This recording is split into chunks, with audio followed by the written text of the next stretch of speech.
تو جب آپ نے سعی بھی مثال کے طور پر کر لی تو اب آپ نے یہاں سے مینا کی طرف روانہ ہونا ہے۔ ظہر کی نماز آپ کو مینا میں جا کے پڑھنی ہے۔ آپ کے لیے ظہر کی نماز مینا میں پڑھنا سنت ہے۔ 8 ذی الحجہ کی ظہر، 8 ذی الحجہ کی عصر اور مغرب اور عشاء اور 9 ذی الحجہ کی فجر، یہ 5 نمازیں مینا میں پڑھنا آپ کے لیے سنت ہے۔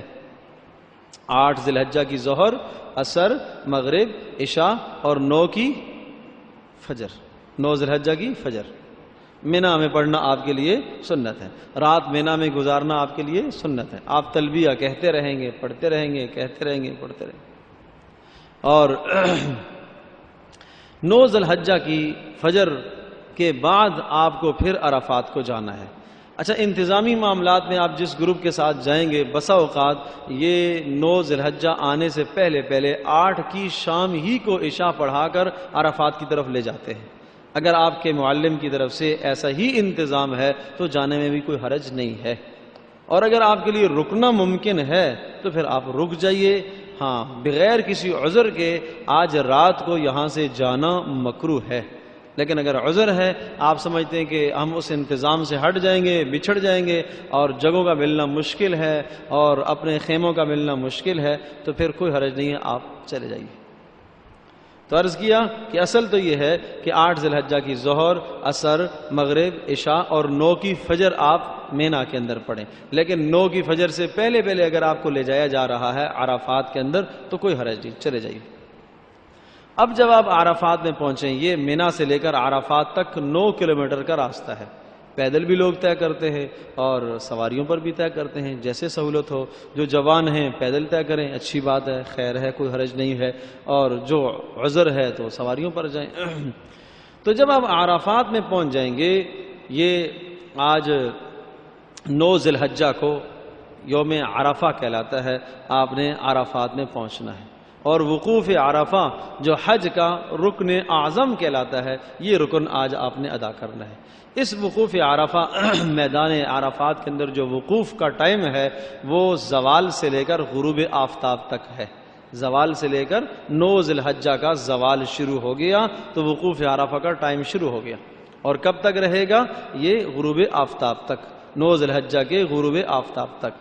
لیکن اگر کوئی آدمی کسی عذر کی وجہ سے اس وقت میں نہیں پہنچ پایا، زوال سے لے کر غروب آفتاب تک نہیں پہنچ پایا، وہ 9 ذی الحجہ کی شام کو پہنچا، مغرب میں پہنچا، عشاء میں پہنچا، صبح صادق سے پہلے بھی عرفات میں پہنچ جاتا ہے تو اس کا حج ادا ہو جائے گا۔ لیکن اگر یہ وقت اس کو عرفات میں نہیں ملتا تو اس کا حج ادا نہیں ہوا، اس کا حج ادا نہیں ہوا۔ میدان عرفات میں آپ اس بات کی خوب یقین دہانی کر لیجئے کہ آپ حدود عرفات کے اندر ہی ہیں۔ اگرچہ میدان عرفات بہت وسیع ہے، بہت بڑا ہے، لیکن بسا اوقات نادانی کی وجہ سے، انجانی کی وجہ سے، مسئلہ معلوم نہ ہونے کی وجہ سے جہاں جس کو جگہ مل گئی وہاں آدمی بیٹھ جاتا ہے، حالانکہ جگہ نشان لگے ہوئے ہوتے ہیں، ابتدا، آغاز، انتہا، آغاز، انتہا، جگہ نشان لگے ہوئے ہوتے ہیں، اندازہ ہو جاتا ہے کہ یہ جگہ عرفات میں شامل ہے یا نہیں۔ تو اگر آپ عرفات میں شامل نہیں ہوئے، آدمی باہر ہی کھڑا رہا، اس جگہ کے احاطے کے اندر نہیں گیا تو حج تھوڑا ہی ادا ہوگا۔ تو حج کا رکن اعظم ہے، اور یہ ایسا رکن ہے کہ جس کی تلافی نہیں ہو سکتی۔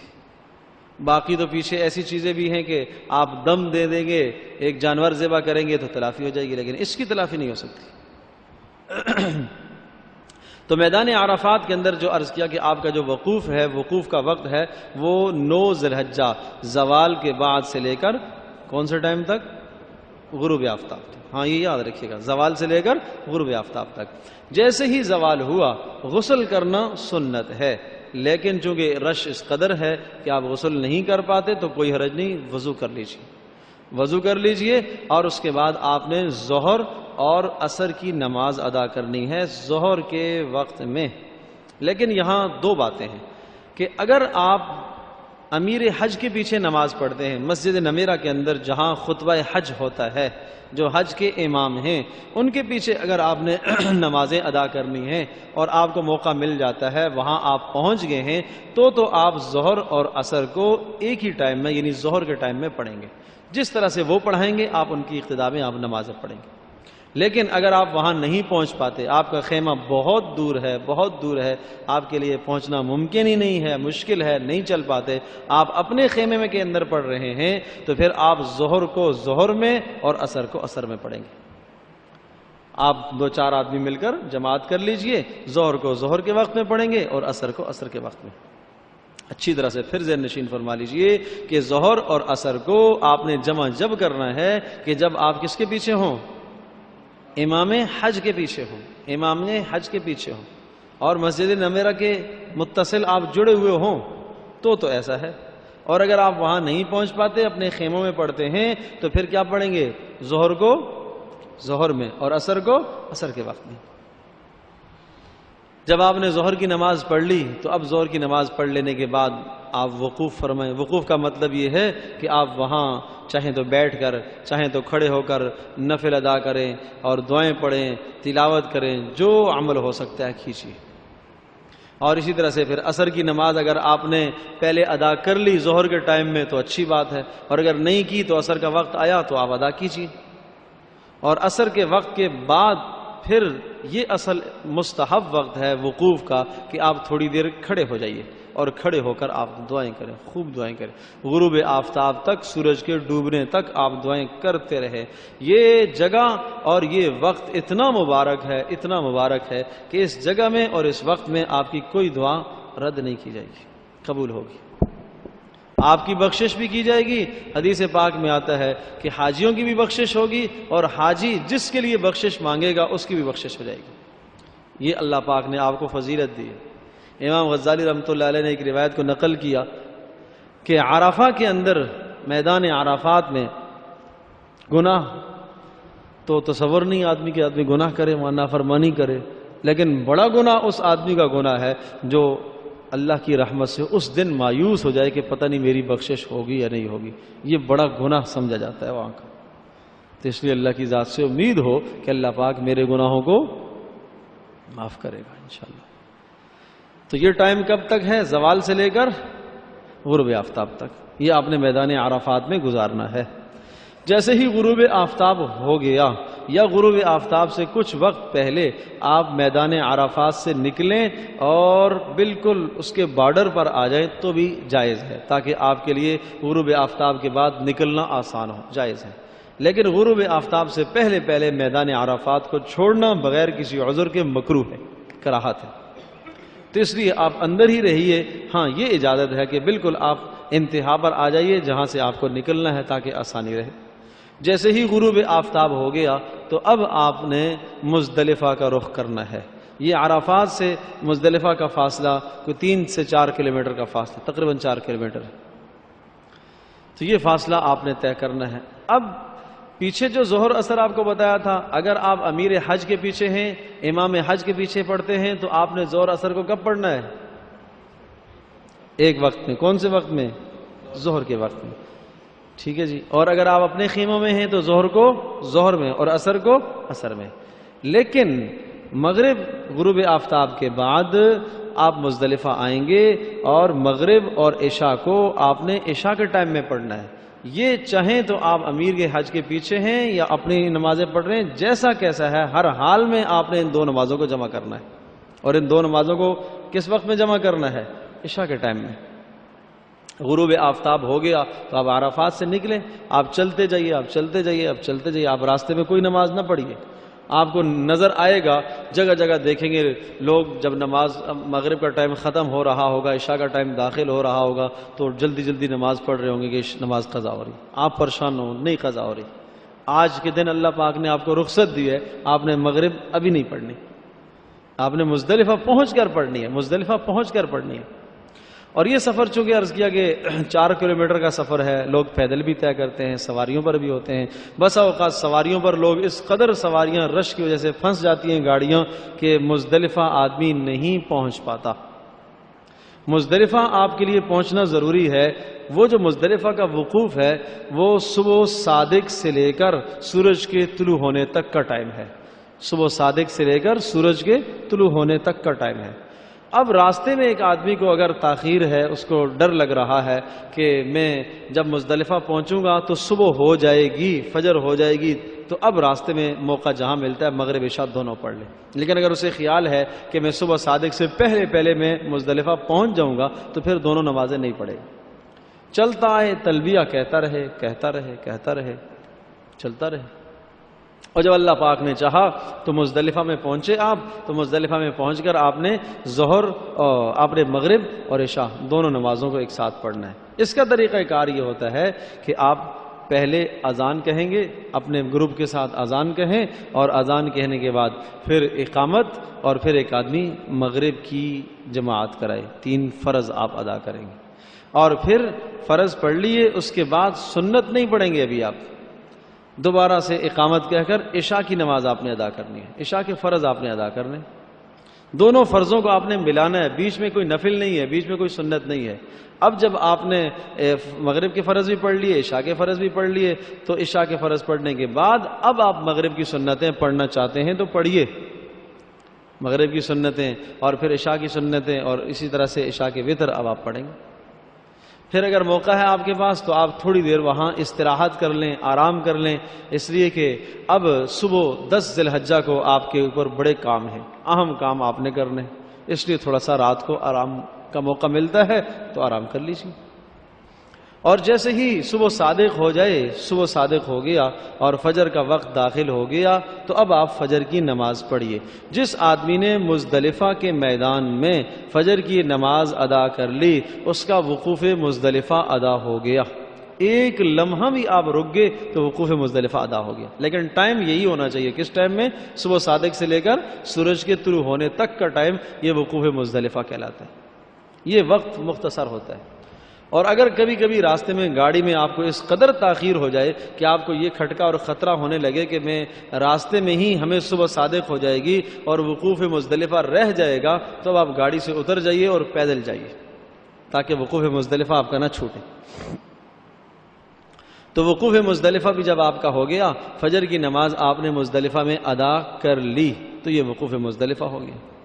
اور وہاں ہی سے آپ کنکر چھوٹے چھوٹے لے لیں، 70 دانے کنکر کے آپ پتھر چھوٹے چھوٹے لے لیں، اس کو اپنی تھیلی میں ڈال لیجیے. دھو کر مارنا وہ مستحب ہے. تو اصل تو یہ ہے کہ یہاں سے صرف 1 دن کے کنکر لینا وہ مستحب ہے، لیکن چونکہ آگے مینا میں آپ کو دوبارہ کنکر ملنا مشکل ہے تو یہاں سے لے لیں، سارے ہی لے لیں، تو جب بھی کوئی حرج نہیں. تو آج کون سا دن ہو گیا؟ آج اب 10 ذی الحجہ میں آپ آ گئے. 9 ذی الحجہ آپ میدان عرفات میں تھے، اور 9 ذی الحجہ کے غروب آفتاب کے بعد آپ مزدلفہ میں آئے. رات آپ کی مزدلفہ میں گزری، کچھ سفر میں گزری، کچھ مزدلفہ میں گزری. اب 10 ذی الحجہ کو صبح جب سورج طلوع ہو جائے گا، سورج طلوع ہونے کے سے قدر پہلے آپ نے مزدلفہ سے نکلنا ہے. مزدلفہ سے اب آپ نے مینا کی طرف آنا ہے. مینا اور مزدلفہ ملے ہوئے ہیں. اب آپ کے خیمے کہاں ہیں اس حساب سے کبھی دوری ہوگی، کبھی نزدیک ہوگا، لیکن یہ دونوں جگہیں آپس میں ملی ہوئی ہیں، بیچ میں کوئی زیادہ فاصلہ نہیں. اب 10 ذی الحجہ کو آج جو آپ نے کام کرنے ہیں وہ اہم کام ہیں، حج کے اس عبادت کے اہم کام ہیں. اس میں پہلا کام آپ نے رمی کرنی ہے، اور دوسرا کام آپ نے پھر قربانی کرنی ہے، اور تیسرا کام آپ نے بال منڈوانے ہیں، اور چوتھا کام آپ نے طواف کرنا ہے.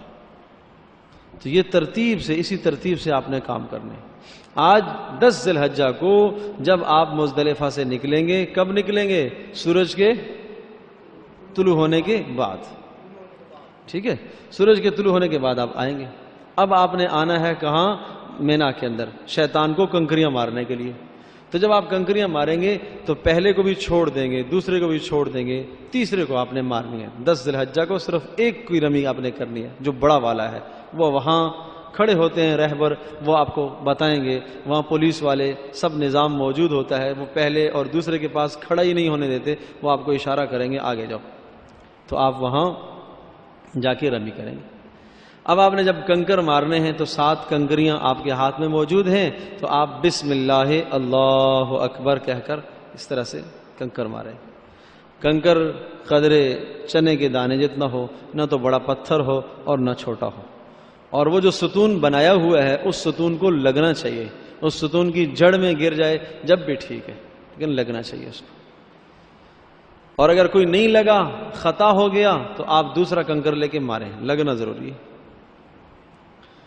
تو وہاں کچھ لوگ بیہودہ حرکتیں کر رہے ہوتے ہیں، کوئی جوتے مار رہے ہوتے ہیں، کوئی بڑے بڑے پتھر مار رہے ہیں، کوئی لکڑی مار رہا ہے، یہ چیزیں نہیں ہونی چاہیے۔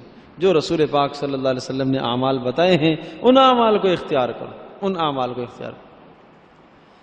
تو یہ 10 ذی الحجہ کو ایک ہی شیطان کی رمی آپ نے کرنی ہے، اور وہ سب سے بڑے شیطان کی، جمرہ عقبہ اس کو کہتے ہیں، اس کی رمی کرنی ہے۔ جب اس کی رمی آپ نے کر لی ہے تو اس رمی کے بعد اب آپ نے اپنی قربانی کرنی ہے۔ قربانی کا جو نظام آپ کا بنا ہوا ہوگا، چاہیں تو آپ خود اپنے جانوروں کو ذبح کریں، قربان کریں، یہ بھی ٹھیک ہے، وہاں مذبح موجود ہے، مذبح خانہ، وہاں چلے جائیں، جانور خریدیں اور ذبح کریں، اور یا جو آپ کا معلم حجاج کی طرف سے، اپنے گروپ کی طرف سے جو انتظام موجود ہے اس کے مطابق قربانی ہوگی۔ تو جب آپ کو اطلاع مل جائے کہ آپ کی قربانی ہو گئی تو پھر آپ نے حلق کرانا ہے، پھر آپ نے بال منڈوانے ہیں، ورنہ اس سے پہلے حلق آپ کے لیے جائز نہیں ہے۔ یہ ترتیب ضروری ہے کہ اسی ترتیب سے پہلا کام آپ نے کیا کرنا ہے، رمی کرنی ہے، دوسرا کام آپ نے کیا کرنا ہے، قربانی کرنی ہے، اور پھر اس کے بعد آپ نے حلق کرنا ہے۔ تو جب آپ کی قربانی ہو گئی، بسا اوقات تو یہ ہے کہ اب رمی کا ٹائم آپ کو بتا دیا کہ 10 ذی الحجہ کی جو رمی آپ کریں گے اس کا ٹائم سورج کے طلوع ہونے کے بعد سے زوال تک، یہ سب سے بہترین ٹائم ہے، یہ مستحب ٹائم ہے، سورج کے طلوع ہونے سے کہاں تک، زوال تک۔ تو اگر آپ سورج کے طلوع ہونے کے بعد آپ مزدلفہ سے نکلیں گے، مینا کی طرف رمی کرنے کے لیے آئیں گے، تو آپ 10 سے 11 بجے کے قریب آپ پہنچ جائیں گے۔ جب 10-11 بجے کے قریب آپ پہنچے تو آج زوال سے پہلے آپ رمی کر لیں گے، اور زوال سے پہلے رمی کرنا یہ مستحب ہے۔ اور پھر زوال سے لے کر غروب آفتاب تک رمی کرنا بغیر کراہت کے جائز ہے، اور غروب آفتاب سے لے کر صبح صادق تک یہ رمی جائز تو ہے، لیکن معذوروں کے لیے، عورتوں کے لیے، بوڑھوں کے لیے ہے۔ تو ان اوقات کا آدمی خیال رکھے۔ تو جب آپ نے پہلے دن کی رمی کر لی اور اب آپ کی قربانی بھی ہو گئی، اور بسا اوقات قربانی میں تاخیر ہو جاتی ہے، رمی آپ نے کر لی 11 بجے، آپ نے کنکر مار لیے، لیکن قربانی آپ کی 10 ذی الحجہ کو ہو ہی نہیں سکتی۔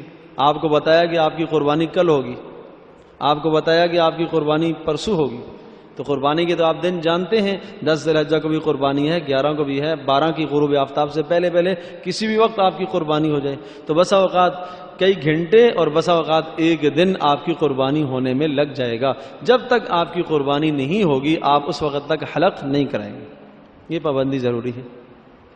تو اس لیے عرض کر رہا تھا کہ حج کے اعمال تو آسان ہیں لیکن مشقت ہے اس میں، اس لیے کہ اب گرد و غبار لگا ہوا ہے، ڈسٹ لگا ہوا ہے، جی چاہ رہا ہے جا کے نہاؤں، جی چاہ رہا ہے کہ احرام کو اتاروں، سلے ہوئے کپڑے پہنوں، لیکن چونکہ قربانی نہیں ہوئی ہے اس لیے آپ کو پابندی کرنی ہے۔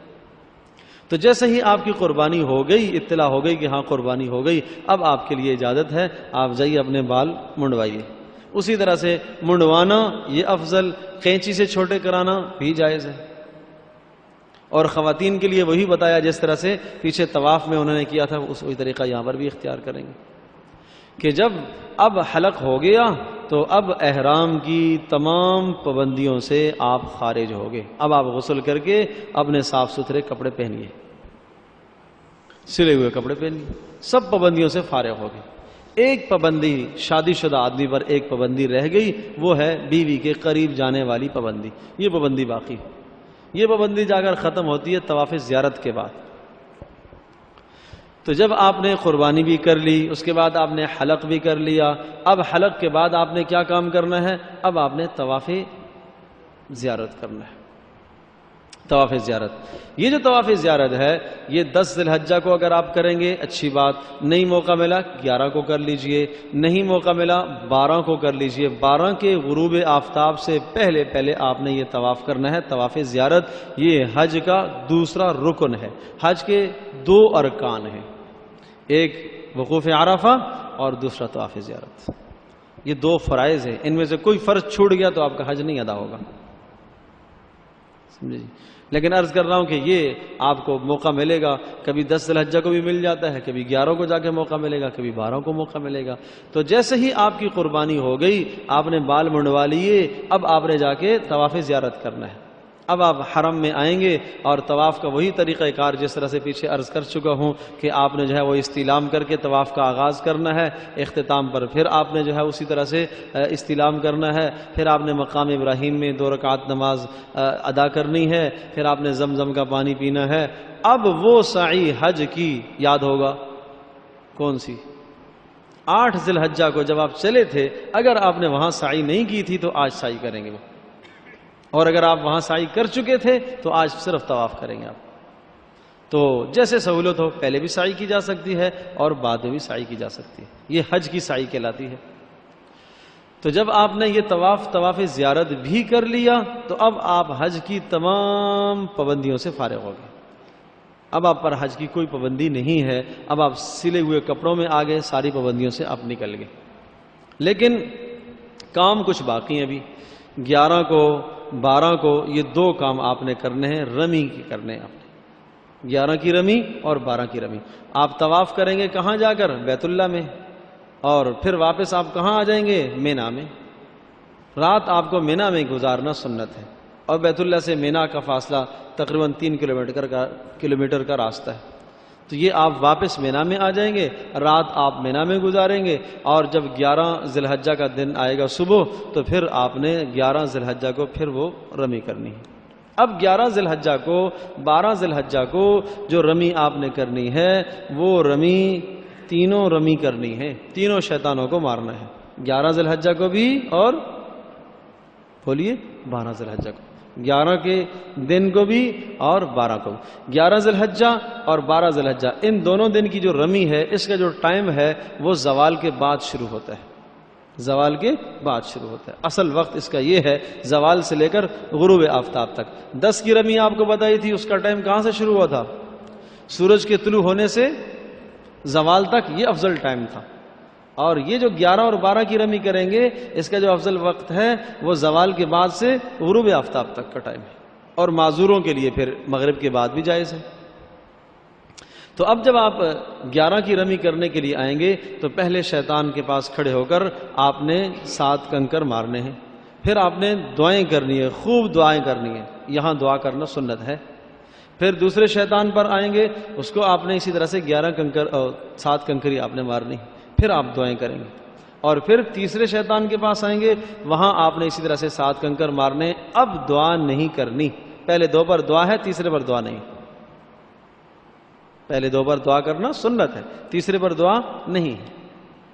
تو جب آپ نے یہ 11 کی رمی کر لی تو رمی کرنے کے بعد اب آپ اپنے خیمے میں واپس چلے جائیے، وہاں جا کے جو آپ اعمال ہیں نماز ادا کرتے رہیں، ذکر اذکار آپ پڑھتے رہیے، اور اسی طرح سے پھر آپ انتظار کریں گے جب 12 کا دن آئے گا 12 ذی الحجہ کو، تو 12 ذی الحجہ کو بھی اسی طرح سے اسی ٹائم زوال کے بعد سے لے کر غروب آفتاب تک کا ٹائم یہ افضل ہے، آپ نے رمی کرنی ہے، اسی طرح سے تینوں جمرات کی آپ نے رمی کرنی ہے، اور پہلے کے بعد بھی آپ نے دعا کرنی ہے، دوسرے کے بعد بھی، تیسرے کے بعد آپ نے دعا نہیں کرنی۔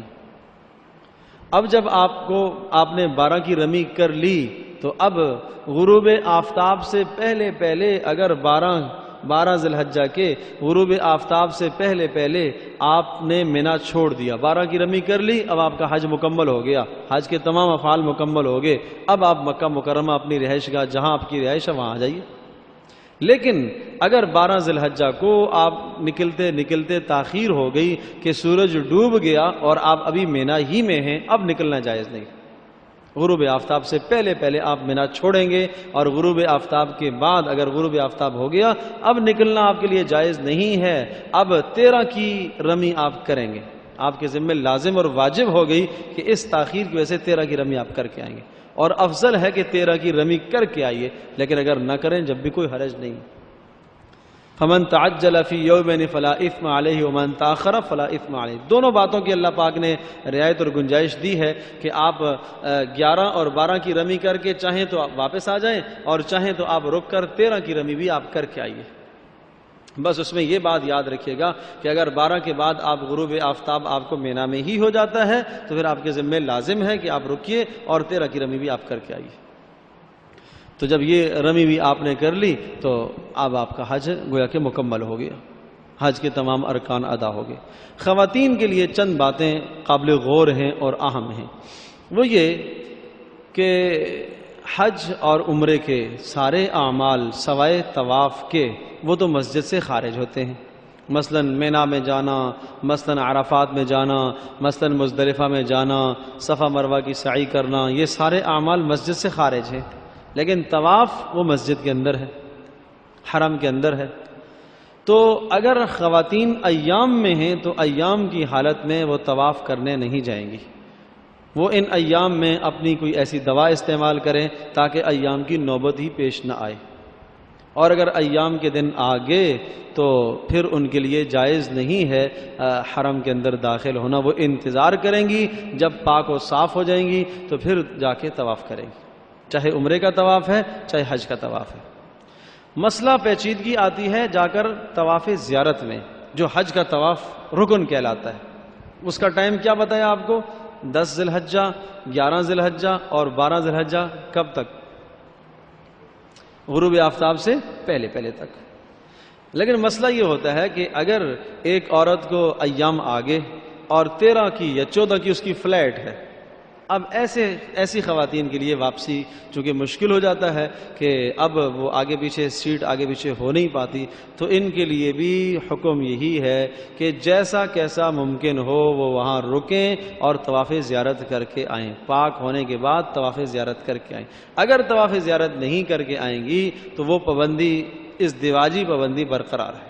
اس پابندی کے لیے حلال نہیں ہوں گی اس وقت تک جب تک طواف زیارت نہیں ہوگی. تو اس لیے اس کا خیال رکھا جائے. اور اسی طرح سے باقی حج کے ایام میں آدمی کوشش کرے کہ نیک اعمال زیادہ سے زیادہ، گناہوں کے قریب بالکل نہیں جانا، گناہوں سے اپنے آپ کو بچانا ہے. اور خاص کر کے جس دن آپ 10 ذی الحجہ کو اپنے جسم سے احرام کی چادریں اتاریں گے، سلے ہوئے کپڑوں میں آ جائیں گے، اسی وقت سے شیطان آپ کو مبتلا کر دے گا لایانی میں. ہوتا یہ تھا کہ رسول پاک صلی اللہ علیہ وسلم کے زمانے میں اور آپ کے زمانے سے پہلے بھی لوگ کیا کرتے تھے کہ جب یہ قربانی کر لیتے تھے تو پھر وہاں بیٹھ کر مینا کے اندر خوب بات چیت ہوتی تھی. اس لیے کہ آدمی کا احرام اتر گیا، پابندیاں ختم ہو گئی تو آدمی اپنے آپ کو فارغ سمجھتا ہے کہ اب میں فارغ ہو گیا، آزاد سمجھتا ہے. تو ہر قسم کی لیانی کرتا ہے، ہر قسم کی فضولیابی ہوگی. آپ دیکھیں گے کچھ لوگ دیکھیں گے حکومت پر تبصرہ کر رہے ہیں، کچھ لوگ جناب اپنے ملک پر تبصرہ کر رہے ہیں، کچھ کیا کر رہے ہیں، کچھ کیا کر رہے ہیں. یہ سب فضول باتیں. آپ وہ وقت اعمال میں گزاریے، اذکار میں گزاریے، تو تب تو آپ کا حج قیمتی ہوگا. اور یہ بات بھی بڑی اہم ہے کہ آدمی کا حج قبول ہونے کے لیے 2 علامتیں ہیں. 2 علامتیں اگر پائی گئیں تو آپ کا حج قبول ہے. پہلی علامت یہ ہے کہ جب آپ حج کر کے واپس آئیں تو واپسی میں آپ کا دل گھٹ رہا ہو، افسوس ہو رہا ہو. بیت اللہ کو دیکھ کر آدمی کا دل افسردہ ہو. اور دوسری کہ آپ کی زندگی بدل جائے. یہ 2 باتیں پائی جائیں گی تو آپ کا حج قبول ہے. اور جب آپ واپس آئیں گے اور حج سے فارغ ہو جائیں گے تو آخر میں طواف وداع کرنا وہ بھی واجبات میں ہے، وہ بھی آپ کو کرنا ہے. چاہے وہ جس دن آپ آئیں گے، مثال کے طور پر حج کے 10 دن بعد آپ واپس آ رہے ہیں، حج کے 15 دن کے بعد آپ واپس آ رہے ہیں، جب آپ بیت اللہ چھوڑیں گے تو اب آپ جناب کیا طواف وداع کریں گے. اور طواف وداع بھی اسی طرح سے آپ نے کرنا ہے، استلام کر کے شروع کرنا ہے اور استلام پر آپ نے ختم کرنا ہے. اپنے کپڑوں میں آپ طواف کریں گے، اس کے بعد 2 رکعت بھی پڑھیں گے اور پھر زمزم کا پانی بھی پئیں گے. یہ طواف وداع کہلاتا ہے، گویا کہ الوداعی طواف. اور اگر طواف زیارت کے بعد ایک آدمی نے کوئی بھی نفلی طواف کر لیا پھر بھی وہ طواف وداع ہو ہی جاتا ہے، لیکن مستقل نیت سے کرنا افضل اور بہتر ہے. تو یہ تو سارے وہ اعمال تھے جو حج اور عمرے سے متعلق تھے. حج اور عمرے کے سارے ارکان وہ مکہ مکرمہ ہی میں ادا ہوتے ہیں. لیکن چونکہ یہ مبارک سفر ہوتا ہے، اس مبارک سفر میں تمام کے تمام حجاج مدینہ منورہ نبی پاک صلی اللہ علیہ وسلم کے روضے پر بھی حاضری دیتے ہیں اور یہ بھی ایمان کا حصہ ہے. رسول پاک صلی اللہ علیہ وسلم نے ارشاد فرمایا کہ وہ آدمی جو حج کرنے کے لیے آیا اور وہ میری زیارت کے لیے مدینہ منورہ نہیں آیا، اس نے میرے اوپر ظلم کیا، تو میرے عزیز دوستوں اور بزرگوں، مدینہ منورہ کے بھی کچھ آداب ہیں. ایک ادب تو یہ ہے کہ جب آپ مدینہ منورہ کی طرف رخ فرمائیں گے تو آپ کی زبان پر درود شریف جاری ہو، کثرت سے درود شریف. اور پھر دوسرا یہ مدینہ منورہ کا مبارک عمل ہے کہ جب آپ مدینہ منورہ کے جائیں گے تو آپ رسول اکرم صلی اللہ تعالیٰ علیہ وسلم کی سنت کی اتباع کی نیت کیجئے کہ آج کے بعد میں نے اپنی ساری زندگی رسول پاک صلی اللہ علیہ وسلم کی سنت کے مطابق گزار دی، زندگی کو بدلنے کا ارادہ کیجئے۔ پھر وہاں مدینہ منورہ میں جا کر مسجد نبوی میں رسول اکرم صلی اللہ علیہ وسلم کے روضے پر جا کر حاضری دیں، اور حاضری دیتے ہوئے آپ حضرت صلی اللہ علیہ وسلم پر سلام پیش کیجئے۔ جگہ بنی ہوئی نشان موجود ہے جہاں رسول پاک صلی اللہ علیہ وسلم کا مبارک نام لکھا ہوا ہے، وہاں آپ کھڑے ہو کر قدر بلند آواز سے، بہت زیادہ اونچی آواز سے نہیں، بہت آہستہ آواز سے بھی نہیں، تو یہ پڑھنا ہے الصلاۃ والسلام علیک یا رسول اللہ، یا السلام علیکہ یا رسول اللہ، یا اپنی زبان میں اے پیارے حبیب صلی اللہ علیہ وسلم میری طرف سے آپ کو سلام پہنچے۔ پھر حضرت ابوبکر صدیق رضی اللہ تعالیٰ کے پاس کھڑے ہو کر اے ابوبکر صدیق، اے مسلمانوں کے خلیفہ، ہماری طرف سے آپ کو سلام پہنچے، اے عمر فاروق، ہماری طرف سے آپ کو سلام پہنچے۔ ان تینوں بزرگوار ہستیوں پر سلام کر کے پھر آپ نے وہاں سے نکلنا ہے۔ جب موقع ملتا رہے سلام کے لیے جاتے جائیں، جتنی بار موقع ملے سعادت ہے، جتنی بار موقع ملے سعادت ہے۔ پھر مکہ مکرمہ کے اندر بھی جو زیارتیں ہیں آپ جائیے، مدینہ منورہ کے اندر بھی جو زیارتیں ہیں خوب کیجیے، اچھی بات ہے، لیکن کسی زیارت کی وجہ سے حرم کی نماز نہ چھوٹے۔ مکہ مکرمہ میں جو لوگ ہوتے ہیں وہاں زیارتوں کے لیے جو ہے وہ غار حرا جاتے ہیں، غار ثور کی طرف جاتے ہیں، اور اسی طرح سے جناب جنت معلیٰ کی طرف جاتے ہیں، اور جگہ ہیں زیارات کی، ان تمام جگہوں کی طرف جایا جاتا ہے، لیکن تمام جگہوں میں جانے میں اس بات کا خیال رہے کہ حرم کی نماز نہ چھوٹے، اس لیے کہ یہاں نماز پڑھنے کا 1,00,000 نمازوں کا ثواب ہے۔ کوئی زیارت کرنا فرض نہیں، واجب نہیں، زیادہ سے زیادہ یہ ہے کہ نبی پاک صلی اللہ علیہ وسلم کی نسبتیں ہیں ان جگہوں کے ساتھ، اس لیے ہم زیارت کے لیے جاتے ہیں۔ یہی حال مدینہ منورہ کا بھی ہے کہ وہاں کی زیارت کرتے ہوئے بھی کوشش یہ کیجیے کہ حرم کی نماز، مسجد نبوی کی نماز نہ چھوٹے، اس لیے کہ مسجد نبوی میں کی ایک نماز کا ثواب کتنا ہے؟ 50,000 نمازوں کا ثواب۔ پھر مسجد نبوی کے اندر لوگ سمجھتے ہیں کہ یہاں 40 نمازیں پورا کرنا کوئی ضروری نہیں ہے، جتنی سہولت ہو، جو آپ کا نظام ہے، 2 دن ٹھہرنے کا ہے، 3 دن ٹھہرنے کا ہے، کوئی مذائقہ نہیں ہے، 40 نمازیں پورا کرنا ضروری نہیں ہے۔ ریاض الجنہ میں جتنا آپ کو موقع مل جائے وہاں کھڑے ہو کر آدمی 2 رکعت نماز نفل ادا کرے، فرض نمازوں کا موقع ملتا ہے فرض نماز ادا کرے، اور اسی طرح سے وہاں بیٹھ کر دعاؤں کا موقع ملتا ہے دعائیں کرے، قبولیت کا وقت ہے۔